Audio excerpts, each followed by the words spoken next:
smallest instrument of any band or orchestra. But from there, what we really love is getting to showcase our low flute section. So on this side, we have alto flutes.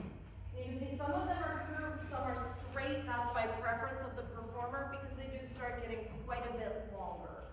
So the alto flute is both a longer length and the diameter of the tube has also gotten much bigger. And this brings it down into our lower range. If we could compare it to a band or orchestra, altos are like French horns and violas. Deanna, sitting in back, is one of our very rare animals. This is a contra-alto flute, and it plays a full octave below the alto, so blending an even deeper sound to the alto section. But over on this side, we've got some bass flutes, and again, some different types and shapes according to the preference of the performer and different brands. Bass flutes play a full octave below a concert flute.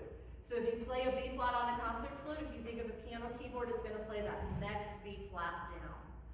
And everything, it plays the same note, but lower. Getting into that. And then we've got our contrabass flute that Al's holding up here. That plays 2 octaves down. So we're now in the range of a trombone or a cello. And Alexis has what we affectionately refer to as our tuned foghorn. That is a sub-contrabass flute, and that plays in the range of a double bass or a tuba, which means we can play. We have the range of a full concert band, the range of a full symphony, and we can do things like Dream of the Night at the Sabbath. Jamie, just because we can doesn't always mean we should. Our sub-contrabass is one of fewer than 20 in North America.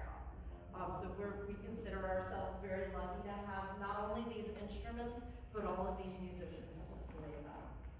So we're going to continue our program with a piece called Flute, Hoot.